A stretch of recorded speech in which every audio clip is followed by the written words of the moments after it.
part of the story of the nation of Israel in which the nation of Israel has finally been freed from their captivity in Egypt, and they have journeyed miraculously across the Red Sea, and God is beginning to knit them together as a nation. He's calling them to be a people, his people, and he's representing them as a nation. The question is, what do you need to do to knit together a people as a nation? And that is that you need to have a common set of values, a common set of principles, a common set of precepts, or to put it simply, you need to have a common law, a common understanding of what it means to be a people and how to live together as a people. And so from about Exodus 20 through to the second half of Exodus, all the way through Leviticus, you start to be taken on a journey in which the law of God is given to the people, specifically at a place called Mount Sinai, as they gather around Mount Sinai and God appears in cloud and lightning and thunder on the top of the mountain, and he begins to give his law. And if we're honest, that's the part of the Bible that most of us stumble on. It's a very common New Year's resolution that people say, this year I'm going to read through the Bible from Genesis to Revelation. They go Genesis, creation, fall, Cain and Abel, the Noah's flood and Tower of Babel. And they go Abraham, Isaac, Jacob, Joseph. It's all very, very exciting. And then they get to the first half of Exodus, it's Moses, and it's the 10 plagues, and it's the freedom from slavery. It's like, oh, this is so exciting.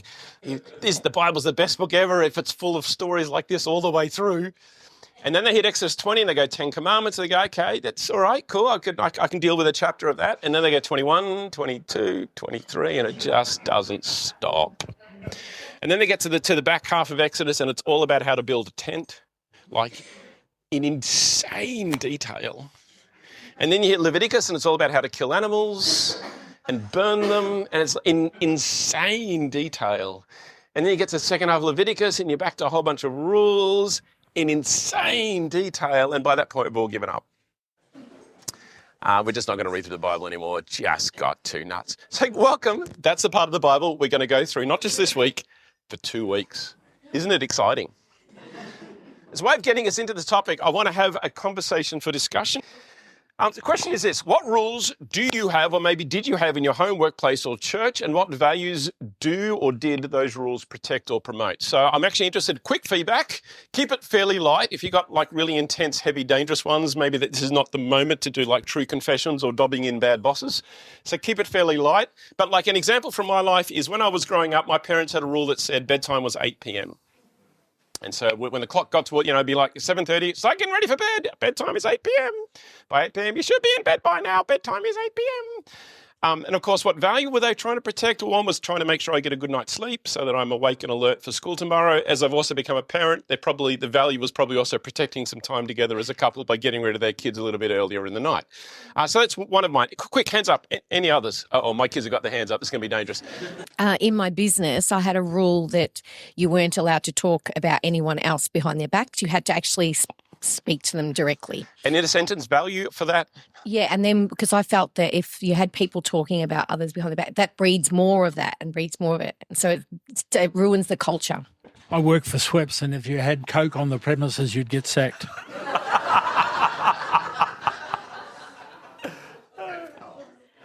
What happens in Yarn Club, always said in Yarn Club, stays in Yarn Club. I have the boys who come to my clubs are quite vulnerable, and so it's actually quite specific that we don't talk about what happens or about other people. So values are about maintaining trust, confidentiality, and building a sense of trust in the community. Yeah, we don't tell other people's stories. Good. Very good. I have a book club, and we have a rule: you don't have to read the book, because our value is we'd much rather you be there and share with you rather than legalistic about you have to read the book or else. We have a rule in our house that it's a blue job to make the tea and coffee in the morning, and blue means me. First one is we have to pay for our own phone. And the second one is that we can't watch movies on the school night except for Friday, and we can't watch movies on Sunday. And if it's a holidays, we can watch movies. This is not at my company, but similar to yours, Keith. I was talking to someone the other day, and she worked at a firm where someone was killed by a tram jaywalking. and their company instituted a rule that if you jaywalked, you would be sacked. That was a thing that the company applied after that, which I thought was quite interesting. So quite a reactive rule. A bad thing happened and then a rule was then created for everyone as a reaction to the bad thing that happened. All right, we're going to dive into the section of the Bible that's called the Law, commonly called the Torah. That's the Hebrew word for this particular section. It deals with the first 5 books of the Bible: Genesis, Exodus, Leviticus, Numbers, and Deuteronomy. Now, there's stories, there's all sorts of other details in there. So what I'm going to specifically land on is just the rules, the most boring part, because that's the kind of preacher I am. If there's an interesting part and a boring part, I'm going to pick the boring part, right? So all I'm going to do is focus in on the rules. There are 613 of these laws in total, and they divide roughly 60%, 40%. So 60% deals with the laws for worship and sacrifice, and that's our topic next week, dealing with that 60%. But what I want to land on today is the 40%, which is the laws for life together. And if you want to just like a quick little reading list, if you want to go home and just do some quick and dirty reading in this section, you'll notice it's not continuous. So like Exodus chapters 20 to 23, then Leviticus 18, 19, then skip to 25, and then Numbers 27, 30, 35 to 36, and then Deuteronomy 5, 15 to 17, 19 to 25. These are the most comprehensively collected sections in which the laws that deal with life together are collected. There's a couple of principles. There's 3 principles I want to put in place, and we're going to have a look at some scriptures to illustrate it. So the first half is going to be almost like a university lecture. Sorry, guys, I'm back to lecture mode again. But I just want to lay down some principles to help us navigate through this most complex, but I think incredibly powerful section of scripture. And then I'm going to finish the sermon with some framework building stuff that I hope lands something in your brains and in your hearts. But there's 3 principles to understanding the law. So first, the law is based in Israel's history. So you're going to read a lot of laws that are based upon a tribal community, a non-urban or a rural community, and have a real strong sense of a communal atmosphere that reflects a culture and dynamics and issues and challenges that are very different from our Western culture. Even the bit in our reading today. So in our reading today, we read the 10 Commandments, and then we went on to Exodus 21 and read the laws about what do you do with a bull that gores a person. I'm not sure how many times in your daily life you're dealing with bulls about to gore people. Not sure how many times you're walking down the street and you're being chased by bulls about to try to gore you with their horns, right? So in that sense, as we read through the law, a lot of it can read or register as archaic or foreign or dislocated from our context. And we need to sort of acknowledge that. And we're going to talk a bit about what to do with that. But there is an interpretive leap that we need to make about how to understand what these laws are actually doing, and then how to understand how we read them, particularly in a 21st century context today. The other one, and I'm going to have to spend a few minutes on this. The other one is that biblical laws are what's called case law, not absolute law. Now, bear with me just for a minute, because I'm literally going to go into university mode for 5 minutes, and we're going to do a lecture. But this is so important, and so many people miss this. And if you can get this point, everything else in the sermon becomes easy. This is the one really hard, crunchy bit. Let me split that up. So absolute law and case law.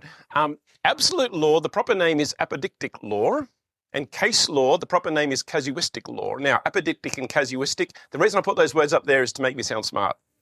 You guys all agree I sound smart now because I just use big words? Yay, go me. Actually, the other reason why I did it is because we live in a search engine world. Google and now ChatGPT and other stuff. And a search engine world is a keyword world. If you can find the right keywords to put in the search engine, you can unlock the information which gets you onto the topic.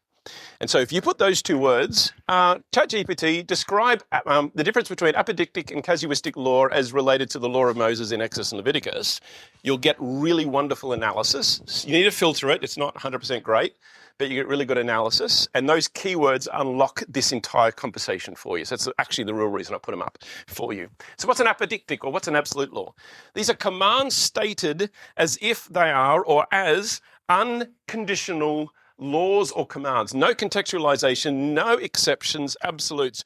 Don't walk on the grass. Don't walk. No. I saw that. Don't walk on the grass. Don't. right? Or emergency exit only. But what if I just nice shortcut? No, emergency exit, but it's a shortcut. I'll be able to get up. Doesn't matter. You got to go the long way around. That's an emergency exit only. An apodictic law is a law that is inflexible, unbending, unyielding, absolute, and applies rigidly in a particular situation. What happens when we think about God's law is we think of it as being like that. And the point I'm making is that it's not. It's actually casuistic or case law, which is commands interpreted by circumstances. It's bendy. That's the bit that blows our mind. It's bendy. It's applied in light of present context and previous application. So let me give you kind of a real world example, and then I'm going to go in the Ten Commandments and give you a 10 commandment example, right? So here's a real world example. Here's a potential absolute law, which many of us parents like to use for our kids. Speak respectfully to your parents. Doesn't matter how grumpy you are, doesn't matter how bad the day is, doesn't matter how you just speak respectfully to your parents. That is an absolute law. You walk into this house, you will speak respectfully to your mother, you will speak respectfully to your father, you will be a respectful person. Well, that's a wonderful absolute law, and I wish my kids would follow that more often. But actually, is it absolute? Or is it bendy? Maybe it's actually casuistic. Maybe it's a bit bendy, unless your level of worry is making you anxious. If one of my kids comes home from school and they're particularly short and they storm into their bedroom and they slam the door behind them, which my kids never do, it's okay, fine, got it, no, it's fine. This is hypothetically, sorry, my kids are staring at me there. So hypothetically, if my kids were to come in and they're a little bit grumpy and a little bit short and I say, how's your day? Oh, I don't care. And then they sort of do that attitude thing and then they go and they slam their door and they disappear in their room. If I go storming into their room and say, young lady, we never speak to parents in that tone of voice in this house. We have a rule. And the rule says, be respectful. How well do you think that would go in terms of building relationship and dealing with whatever the present issue is? Right? So yeah, we do have a general rule. The rule is speak respectfully, but it's bendy. We understand that there are contexts and circumstances which sometimes means that it is right and proper to go, well, that was disrespectful, but actually right now that's not the point. The point is not to focus on the disrespectful bit. The point is to focus on actually what's going on. What's the deeper issue that's taking place here? How can we minister some healing and comfort and community into the life of this child as they're dealing with something that is deeper? It's bendy. It's a bendy rule. We're flexible with it. We work it into the context and the circumstances of our life. So you take potentially a apodictic law like the Ten Commandments, you shall not steal. You must not steal. Well, what could be more rigid and unyielding and unbendy as don't steal? Well, actually, as you read through the rest of the law, it offers commentary on it, and the commentary doesn't change the law. The law still stays, but it all of a sudden makes it a little bit more bendy and wobbly and gives a little bit more context and gives you a little bit more room to play with it. So the first thing it does is it defines stealing. So stealing is not just me sneaking into your house and stealing a nice ring out of your bedside table or something. Stealing includes fraud, where I deceive you to get something from you. It actually includes slander, in which someone knows I can steal your character, and that's still considered theft. It includes dishonesty. It actually includes forgetfulness. I borrow something from you and I forget that I borrowed it from you. And actually the person comes back, and so that is actually a form of stealing, and I need to make restitution or acknowledge that I've actually overstayed my welcome by borrowing something from you and keeping it longer than actually the agreement was. So what the law does, it says you shall not steal, and then it spends some time defining what that is. Then it also says, but also there is no one kind of stealing. There is different kinds of stealing, and we need to respond differently. So if someone steals for the purpose of making themselves rich or making a profit, their punishment is they've got to pay 5 times back the amount that they stole. So it's a 1 to 5. You steal $1, you've got to pay back 5 if you stole it with a motivation for profit or for harm. But if you stole it out of a motivation of need, actually, it's still stealing. There still needs to be some sort of recompense. But actually, the recompense is now a 1 to 2. For every $1 you stole, you pay back 2. And even there, as you read into the law, there's actually a call, and we'll get to that in a minute, there's a call to be compassionate on those who steal out of a motivation for need. And then if you steal a person, which is specifically kidnapping them with the intention of selling them as a slave, so you can profit off them being sold into slavery, then actually you get the death penalty. So all of a sudden you begin to see it's not changing the law, but it's beginning to add some context. There is worse kinds of stealings and better kinds of stealings. Then actually, the law turns the whole stealing thing on its head. It said if you're a wealthy person or a well-resourced person and you stockpile your goods and do not have a generous heart or a generous hand to give your goods to those who have need, you are stealing from the poor. So the poor can steal from you, but actually simply by putting money into an investment account or into a stock fund or into a superannuation account beyond your natural needs to live a life that is good and healthy, if you stockpile wealth, the accusation of the law is actually you've become a thief. Because the way that God is seeing the economy is, yes, some have more and some have less, but the more are called to be generous to those who have less. And an act of thievery is having a big bank account. And so what he's doing is he's taking this idea of you shall not steal and he's literally spinning it round. So the very people who say, I've never stolen anything, in other words, I've never broken into someone's house, I've always returned things that I've borrowed, I've been a good little boy. God says, yeah, it's great, but have a look at your bank account and have a look at the needs around you. Now balance that out. You are a thief. And they stand in judgment of being thief. And there are specific laws that deal with how a rich person is to deal with their increase in a way that they are generous to those who are poor. And then, of course, you can steal from God when you withhold tithes. So it's not that the law of stealing has become irrelevant. What's happening is the law states a principle, you shall not steal, and then it comments on the principle as a way of giving us illustrations or a deeper sense of how it is that we need to live this out. And this is the difference between an apodictic law and a casuistic law. To put it in slightly more plain language, the difference between absolute law and case law. And so what we need to get our heads around is when we're reading Bible law, it is not absolute, it is case. It is not apodictic, it is casuistic. Or to put it in really, really plain English, biblical law is bendy. It wobbles. It shifts shape. It allows itself to be massaged. It needs interpretation and application, and that was actually the way it was originally written. So if the principles of understanding the law is, first we've got to understand that it's based in Israel's history, so we need to make some cultural leaps as we read it. The second is it's case law, not absolute law. And then the third principle is that law is a statement of values. The 613 laws, I said 40% of them deal with how to live together. So 40% of 613 is 250, give or take. There are only 250 laws in the entire Bible that deal with how we live with one another. It's actually not that many. And when you read through them, they're not comprehensive. How does a Christian deal with AI? You know what? The Bible doesn't mention. Right? How does a Christian or how does a God-honoring person deal with all these different aspects of life in the 250-odd laws that deal with how we live together as a people? Guess what? There are massive gaps. There are massive holes. There are entire topics that it never covers, or some topics that it covers in one or two verses, leaving us to pick up the principle or to understand how the law is being applied and then apply that wisely and well across other areas. Law is fundamentally not a book of rules to be followed. Law is a statement of values that we need to interpret and apply. Law in the Bible is not a book of rules to be followed. It is a statement of value that we need to interpret and apply into our situation. So I'm going to take you through some.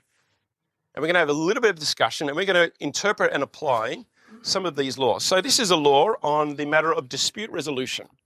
If you're burning thorn bushes, this is Exodus 22, verse 6. If you're burning thorn bushes and the fire gets out of control and spreads into another person's field, destroying the sheaves or the uncut grain or even the whole crop, the one who started the fire must pay for the crop that was lost. I want you to help me discern the values. What are the values being expressed by this law? Proportionality. Okay, unpack that a bit. So that means you're only paying for what was damaged. You're not actually paying more than what was your restitutions in proportion to what was damaged. Good. So it limits the punishment. Responsibility, like Unpack that a bit. just making sure that if you make an error or have a mistake, that you're responsible for making it right. All right, it's good. Let's just pause there for a minute. Let's do a point of application. Let's say I'm a legalist. Let's say I'm a lawyer, with respect to lawyers in the room. Let's say I'm a lawyer and I go, you know what?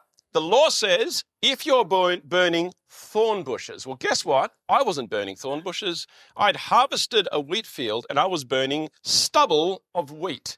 And that fire got out of control, leapt the fence and burned my neighbour's crop. But the law says thorn bushes.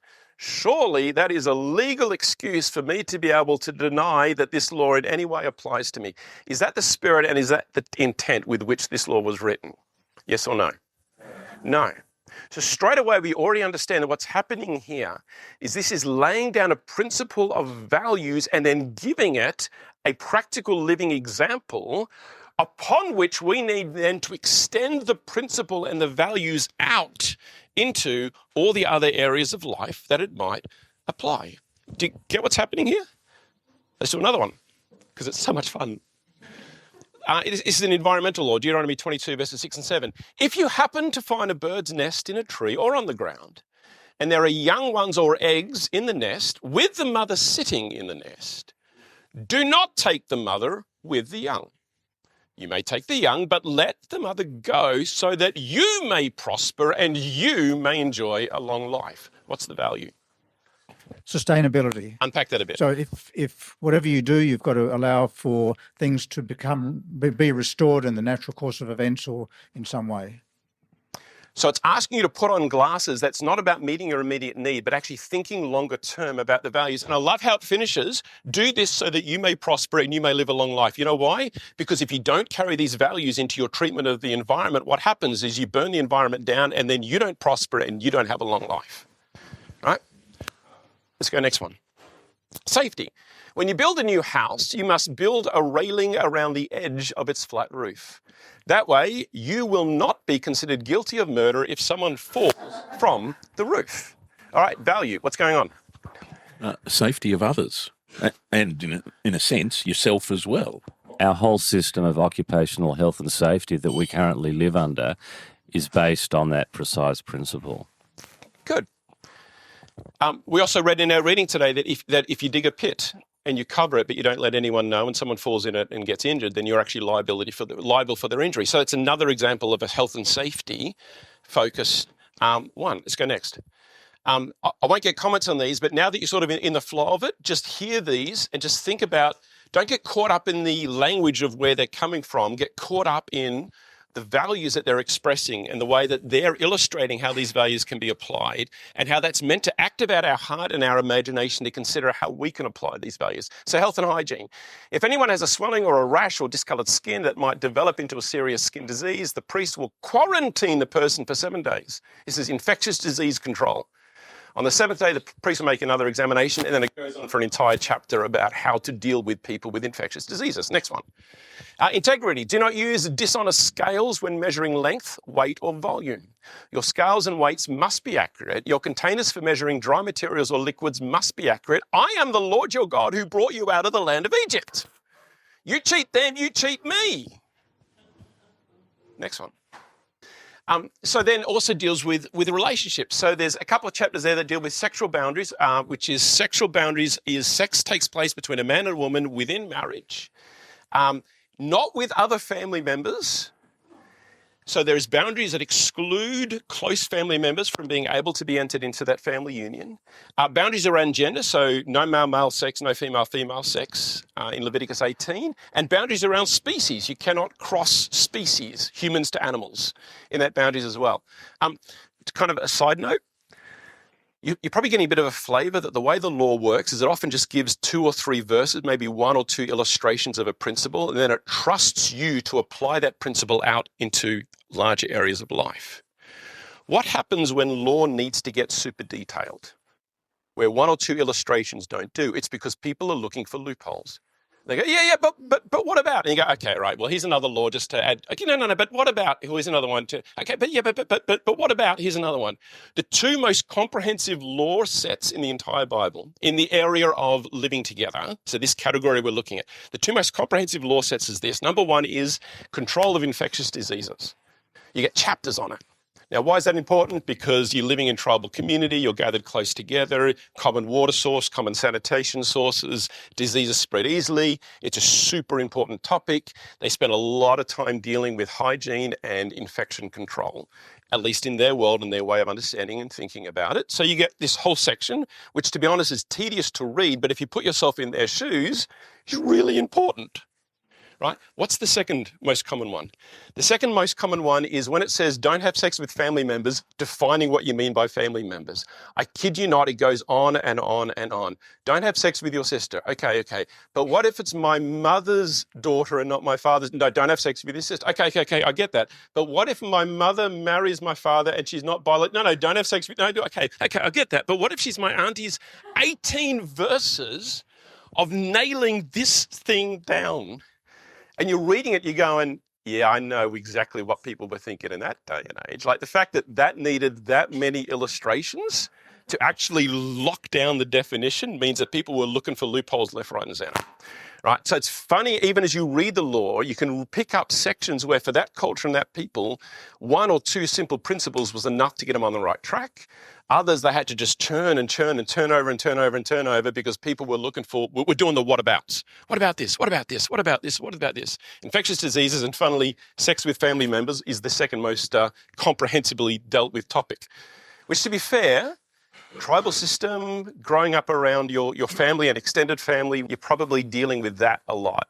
Your closest relatives become the people you hang out with, become the people that you may feel most affection for, raises the question of who is it that I marry, and they had to really lock that one down. So anyway, that's for free. It was just one of those curious things. Next one. Masters with slaves. Putting really strict boundaries around this. So, for example, slave serves for 6 years and then is released with generous provisions of animals, grain and wine. So there's no lifetime slavery. Female slaves are not to be abused or discarded. Slaves generally are not to be assaulted. If a runaway slave comes into your world, you do not return that runaway slave to their master. The assumption is that the slave ran away for good reason. So it's a presumption of guilt on the master. The master's got to prove that they're a good person. So therefore you protect the runaway slave. And then actually the abiding principle which keeps coming up over and over again is remember that you were once slaves in Egypt. So all of you are slaves, even if you're now a master, and have that compassion as you're dealing with people who are at the bottom of the economic pile. And the other one is treatment of foreigners. Do not take advantage of foreigners who live among you in your land. Treat them like native-born Israelites and love them as you love yourself. Remember that you were once foreigners living in the land of Egypt. I am the Lord your God. So relational laws, rules that are meant to inspire our heart and our imagination to think through what it means to live justly and rightly with the people around us. All right, roast pasta. And you guys are going to do this, not me.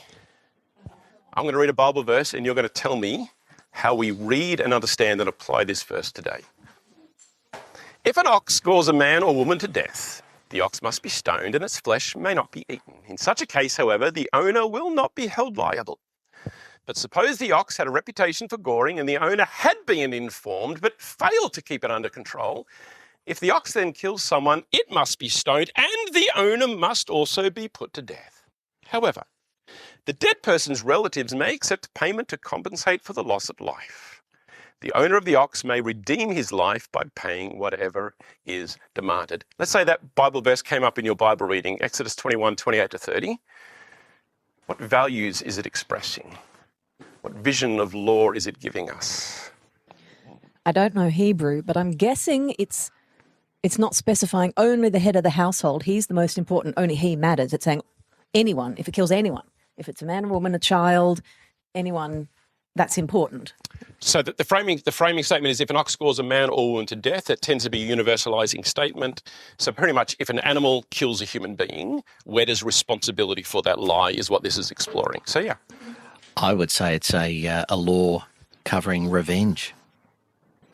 So providing some structure for dispute resolution in the event of a life being taken by an animal and actually being able to then have a measure. Was it deliberate or was it unintentional?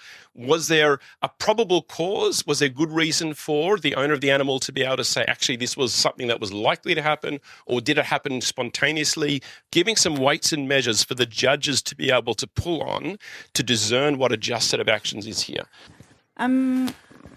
I think the second and third part is about the people who have been injured deeming the value of that life. So it is about the value of a life for a life, or the injured party saying, this is what I'm prepared to value that life at, and getting compensated for it. Yeah.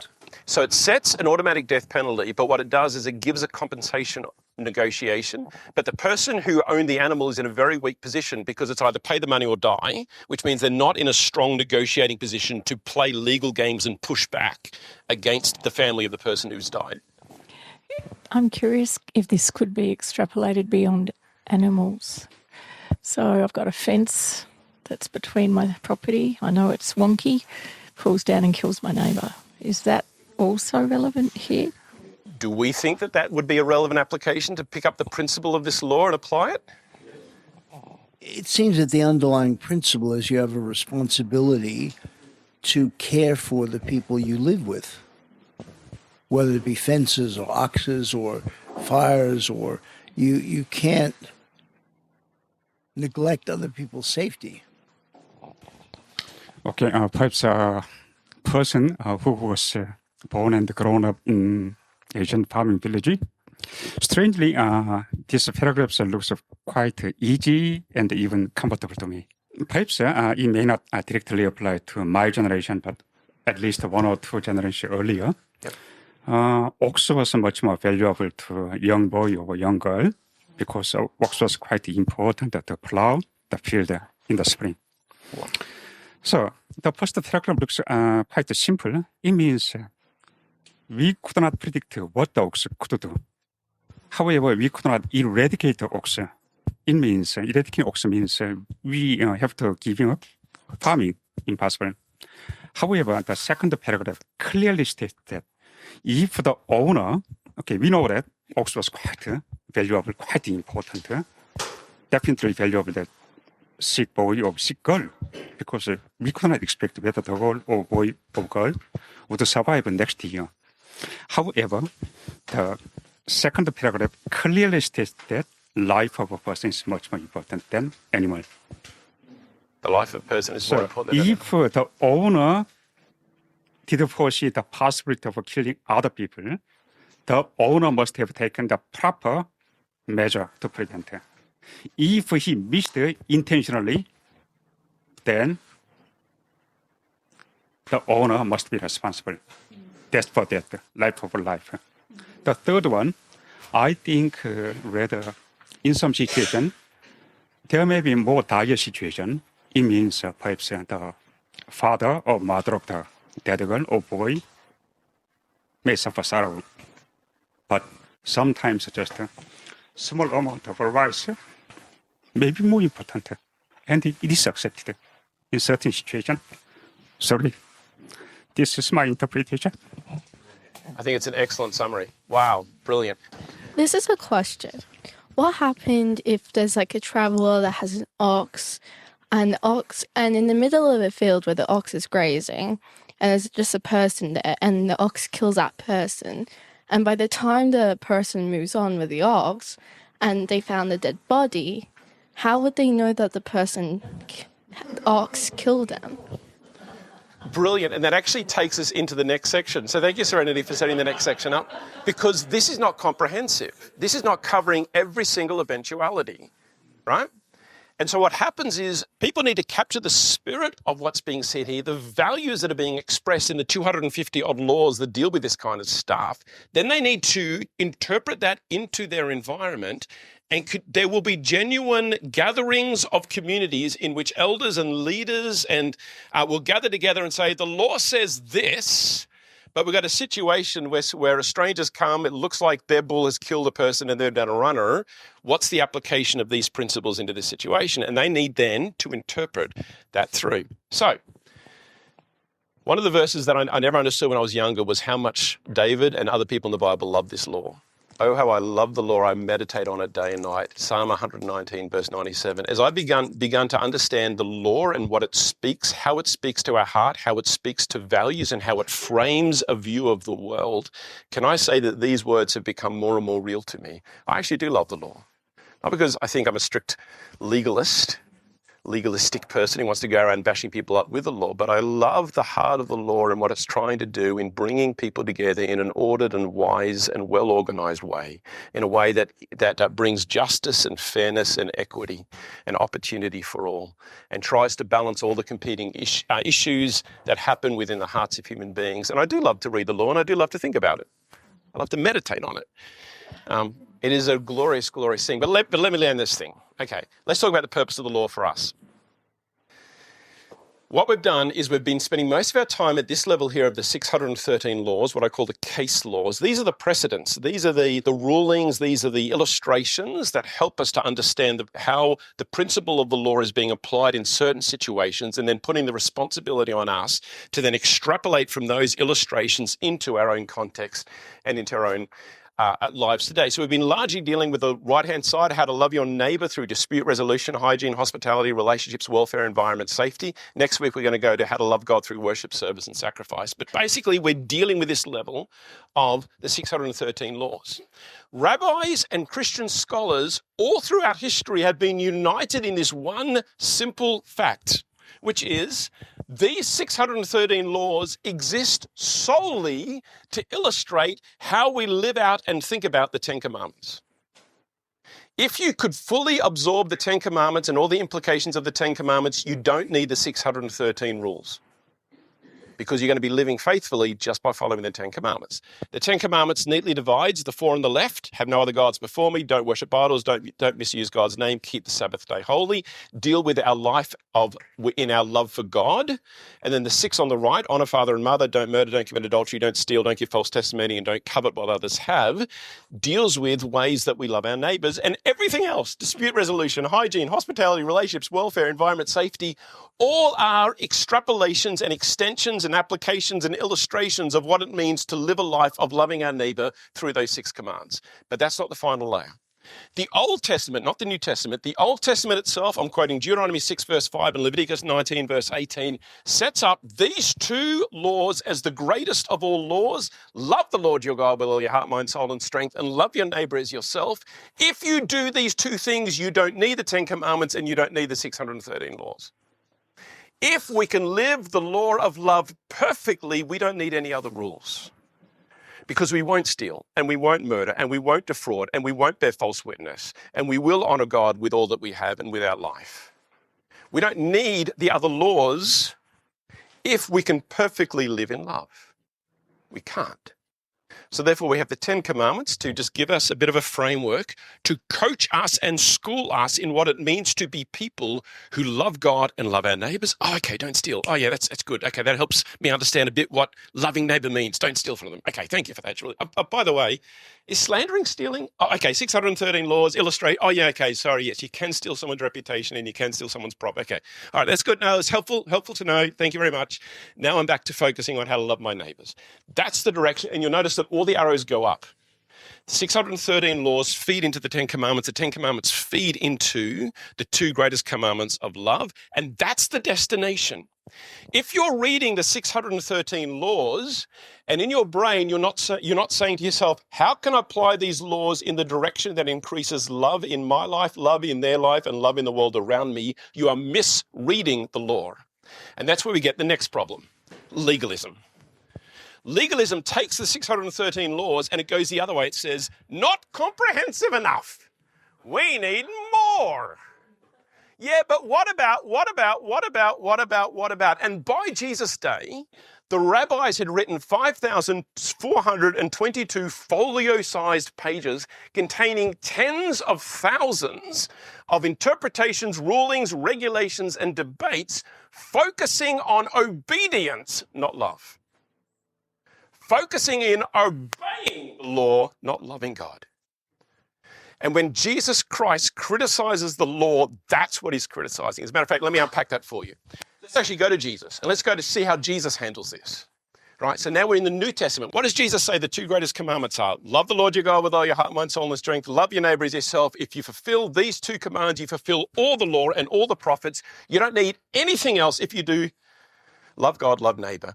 He's not making that up. He's quoting Deuteronomy and he's quoting Leviticus. Already that was part of the law stack, the law vision as it was given by Moses, right? Matthew chapter 22, 36 to 40, Jesus talks about that love is the purpose of the law. Every other direction you take law in, which is not directed towards love, is a misuse of law. Paul himself in Romans says that love fulfills the requirements of God's law. If you have love and you express love genuinely and fully and properly and authentically into people's lives, you are a law keeper, not a law breaker, because love fulfills the requirements of the law. But then Jesus helps us. He takes us down to the principles level, the Ten Commandments level. He does this particularly in the Sermon on the Mount, where what he does is he unpacks for the religious people in his day that the Ten Commandments were never about giving you a set of external rules to be obeyed. They were about revealing the heart principle and getting you to think about the heart of the law and how that heart applies to you. So, for example, this is Jesus speaking. He says, the law says don't murder, which we just read in the Ten Commandments. Jesus says, but I say to you, don't even hate in your heart, because when you hate someone in your heart, you murder them in your heart and you are just as guilty. He's applying an external performative law, don't kill somebody. And he's saying, actually, it doesn't just speak on your outward behavior, it speaks to the attitude of your heart. Law says no adultery. Jesus says don't even lust. Right? Law says keep Sabbath day holy. Jesus says, yeah, but acts of mercy are holy. Yeah, works of mercy are actually holy. So therefore it is okay to work on the Sabbath day. And then the New Testament takes it down to the next level, where it actually feeds into the 613 laws, the case laws, and uses them as precedents to help rightly order the early church. I'm not going to go into details on this. You guys can take a photograph of the screen if you want to look up those Bible verses. But for example, it uses the law about ox being allowed to eat the grain that they're treading in the mill as a way of being able to eat the food that they're crushing. He uses that as an illustration from Deuteronomy 25 for why ministers should be paid for their work. Yeah. As far as Paul's concerned, I'm a cow. Thanks, Paul. An ox, thank you. Let's make it a bit more robust. I'm a bit of an ox. Thank you, Paul, right? But it's fascinating because he's digging into the 613 case laws and he's pulling that. And what relevance does an ox treading out or grinding wheat out of grain have to do with a human being working ministry in the church and being able to be paid for it? Paul makes the direct link between the two. He's grabbing the value and the principle of an ox treading out grain and applying it into the life of the early church. The law that 2 or 3 witnesses are required in a legal case gets picked up by Paul as 2 or 3 witnesses are required so that we make sure that fair hearings are held in moments of disputes in the church. And then the principle from Leviticus 19 that there is to be no favoritism in law. Specifically, rich people should not get one version of law and poor people another version of law, but law has to be equitable for all, which is Leviticus 19. Gets picked up in James 2, exactly the same verse from Leviticus being quoted to say no favoritism in the church. So the case law is being used in the New Testament. But what direction is it being applied? This is applying the law in the direction of what? Mercy and love. Then what happens? We bump into a world in which there is just rulemaking and rulemaking and rulemaking with the 2,544 pages of additional rules and commentary and legislations that get written by the religious leaders to help people understand how to be more obedient, not more loving, just more obedient. Jesus criticizes that. He says, you crush people with unbearable religious demands because you make the point of the law about following the law, not about growing in love.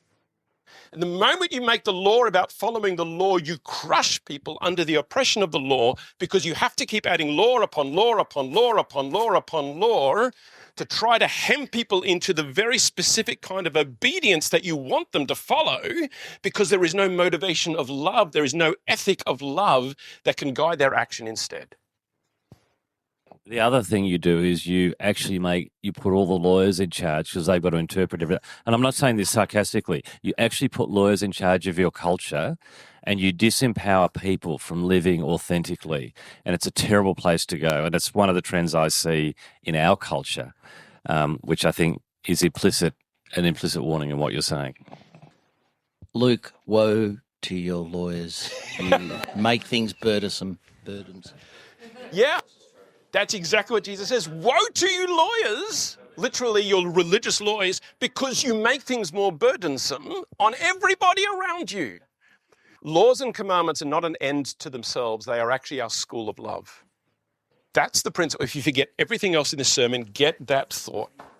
Laws and commandments in the Bible are not an end to themselves. They are a school of love. If everything is pointing towards love, then your application, your interpretation, and your reading is good. If everything is pointing towards law being just something that needs to be kept rigidly and inflexibly because it says so, and so therefore I've got to do it, and what rules am I not going to break today, and how can I add rules on top of rules to make sure I'm even more obedient, you've missed the point. And you've built a cage around yourself and around your neighbors and around your church and around your community that is going to be nothing but destructive. This is where this rubber hits the road, because so many Christians, in the name of honoring God, live in the space of legalism, not love, because they misunderstand what law is trying to get us to do. Love your neighbor, love God. That's the motivation. And we see this in like how we deal with differences. So here's one voice that we commonly hear.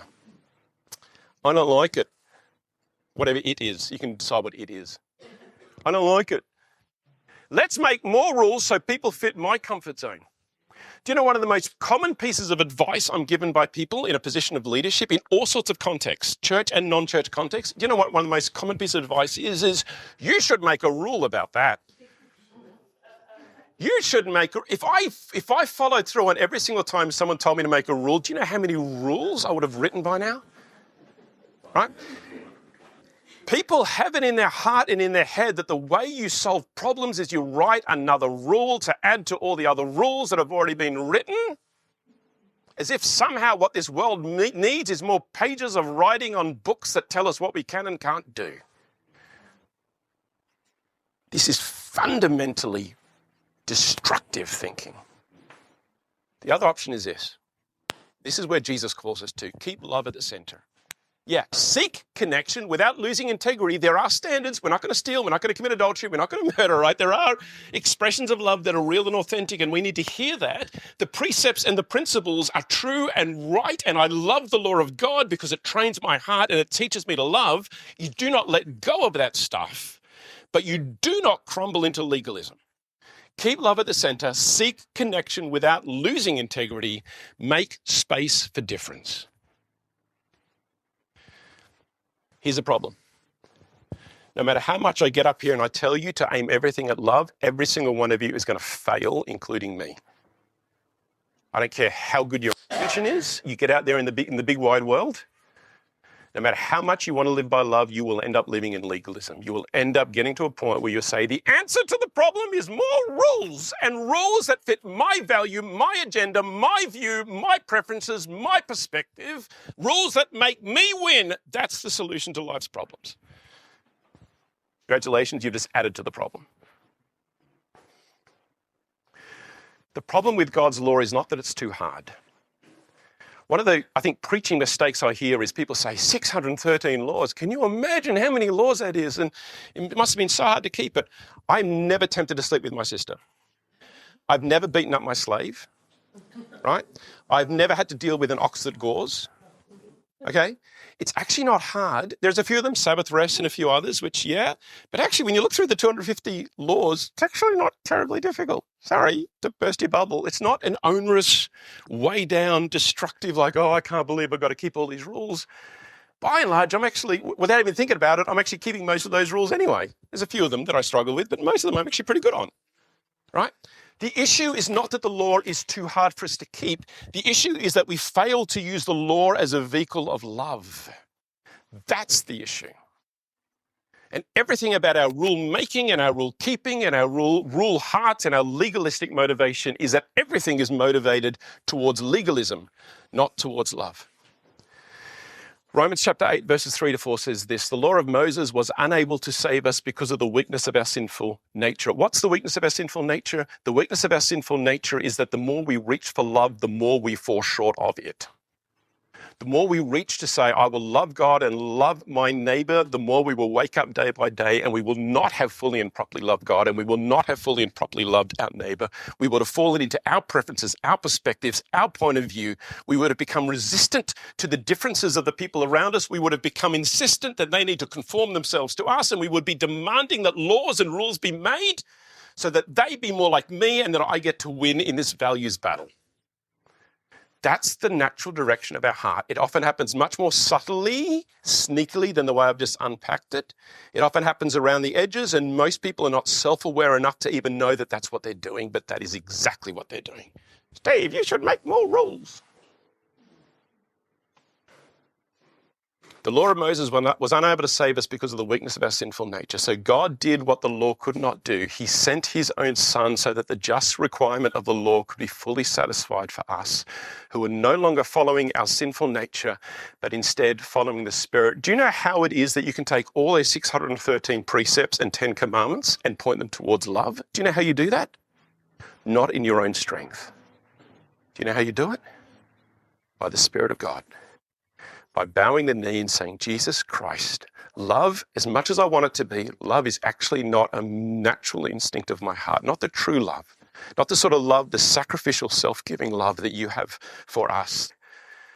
And this is where God's love fulfills the law. John 3:16, God so loved the world that he gave his only son, that whoever believes in him should not perish but have eternal life. In Romans 5:8, God shows his love for us in that while we were still sinners, Christ died for us. Do you know that God looked down on our mess? And do you know what he did? He didn't make more rules. He did not write more laws. He did not write a new book that says, here's a brand new set of 613 commandments because the first 613 weren't enough. Do you know what he did? He gave himself for us as the ultimate expression and example of love. That's the love that we are called to live. That's the love we fail to live. And that's a love that not by our strength, but with the help of the Spirit of God, we get to live in the world around us today. I did have a question. I was going to open this up for discussion. Time has well and truly beaten us, and I do apologise your perseverance in allowing me to unpack this. What I'll do, I'm getting a few disappointed faces, but I do respect that we have beaten our time. So here's what I'm happy to do. We will actually close the service down.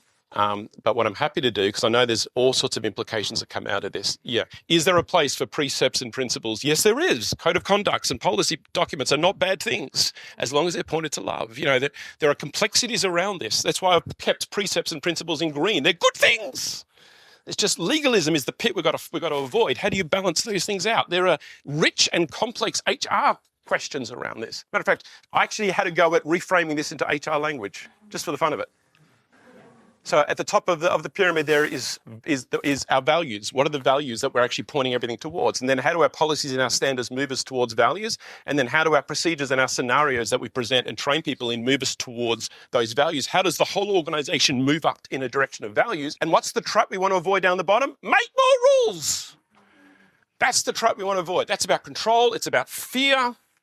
It's about pride. It's about tradition. It's about all those things that push against love. So that was sort of my little HR reframing of it. So if you want to catch up, I'm actually happy. I'll do this. I'm actually happy at the end of the service. I'm happy to kind of hang around here, and we can have a little study group if you want to unpack this in more detail. But right now, let's just draw this time to a close in a word of prayer. Lord God, thank you. Thank you that you are a law-making God. But thank you that you give us the law of liberty, because the law of liberty that you give to us is a law that leads us deeper into love. Heavenly Father, as the religious leaders of Jesus' day forgot that that was the direction of law, may we not fall into that legalistic trap.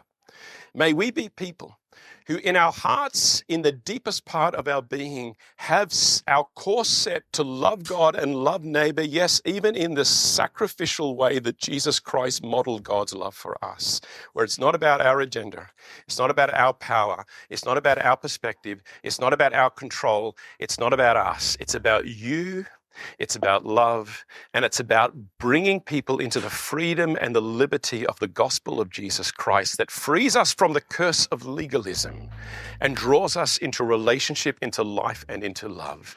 May we be those people. And as we do have opportunity to open up your law, to read the 613 precepts, to consider the 10 commandments, and to consider how they apply into the law of loving God and loving a neighbor, I pray, Lord God, that these would be rich contemplations for us, and that you would speak deeply in our heart. You would train our conscience, train our mind, train our hearts, and tune us more precisely in the direction of love, so that we can be people who bring love into the world in a way that it transforms the world around us. Lord God, thank you for the time we're bound to spend reflecting on these things today. We pray all these things in Jesus' name. Amen.